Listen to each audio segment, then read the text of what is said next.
Welcome back to Sales Made Easy. But a couple things I want to talk about, and this I think is really important for sales managers and owners of companies that are managing salespeople, and that is the objection story. I know when I first started as a salesperson, my boss was big hype on objections. You're going to get these objections, and here's how to handle them, and here's a book on how to overcome objections. And this is how you fight with an objection. And I came to learn that objections are not the negative things that we all wanted them to be. In fact, how skilled I felt that I could overcome an objection. I really felt I got to a point where I could overcome any objection. Still couldn't close a damn sale, but I could overcome your damn objection. And to me, that's a problem. And so I want you to think about objections differently. And if you're a sales manager, I want you to coach your salespeople a little differently about objections. And one of the problems I think with salespeople is that we take objections and we feel it's a fight, but it's not, right? I mean, if I didn't want to do business with you, I'd say, I don't want to do business with you. But I give you an objection, your price is too high. That's not I don't want to do business with you, right? That's a whole nother conversation that's created. So there's a couple things I want you to start thinking about with objections. Number one, they're positive, not negative. Number two, you don't need tricks to overcome objections, right? It's not something special that you have to do to overcome an objection. And it's not a fight that you have to worry about. So here's the thing I want you to do is bring objections out. Ask for objections. Ask what will stop us from moving forward. And if there's a common objection in your world, let's say you're a small company, and a typical objection you might hear from customers are, you're a small company and we want to do business with a bigger company. Well, that is something you should bring up ahead of time, as opposed to hope it doesn't come up, hope they don't ask that question. I would rather you bring it up at some point during the conversations and say something like, hey, we are a new startup company, and sometimes companies get worried about doing business with startup companies. So can I ask you, is that going to be the case in the future as we get further down the road? Or is it the case now where we should discuss it and get it out on the table? Now, some people will say, well, you're bringing up objections that might never come up. Kind of, that's BS. You know what? They're not stupid people you're dealing with. If that's something that you are, it's going to come up in their head, whether you're around or not. Wouldn't you rather be able to have a discussion with people about it rather than it come up in their head later after you've left and they go, maybe I won't take Tom's call again, or I'll ghost him, or I'll go radio silent on him because this objection is too big for me. Bring up the objections that the prospects might have. Number two, I want you to bring up your own objections. There's a couple of things that happen when you bring up your own objections. We probably all had a client that we didn't like, that wasn't good for our company. They didn't order the minimum order. They didn't pay on time. They caused more of a headache because of the chaos they created in our company than they were worth. They were up and down.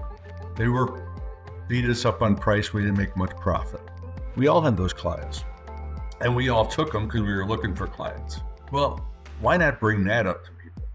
Why not, as the sales process, as you're asking for objections, also tell them the objections you might have. Hey, look, the one thing our company is big on is a minimum order. We really can't survive unless you're ordering this amount.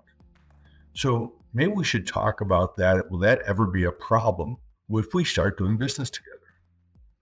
Or, hey, look, I know you've asked me once or twice about terms. I got to be honest, our company, we have that 30 days.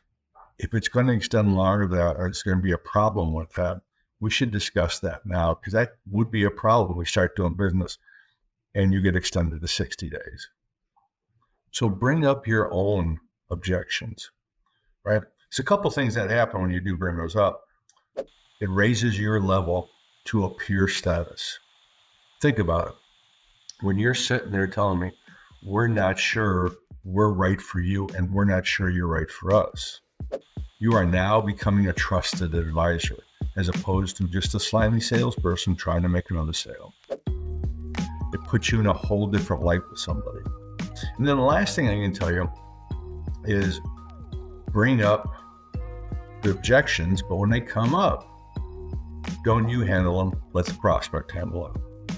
And what I mean by that, when a prospect says to you, hey, your price is high, right?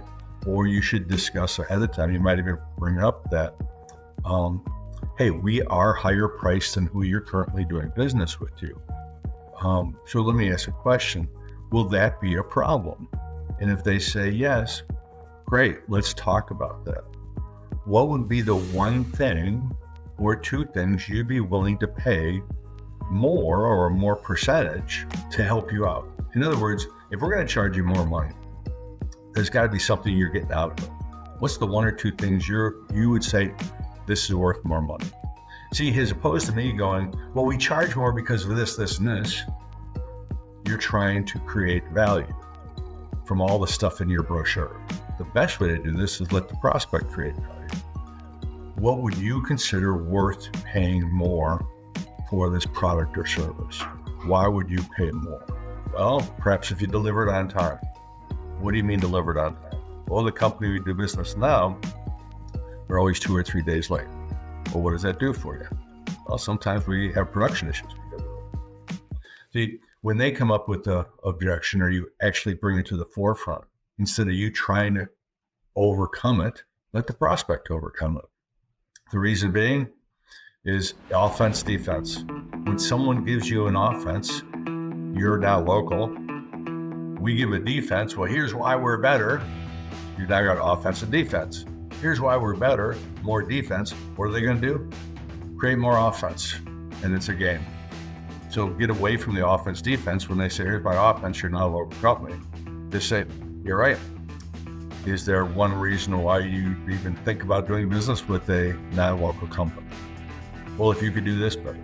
So if you're a manager, work with your people and help people get over their high need for approval.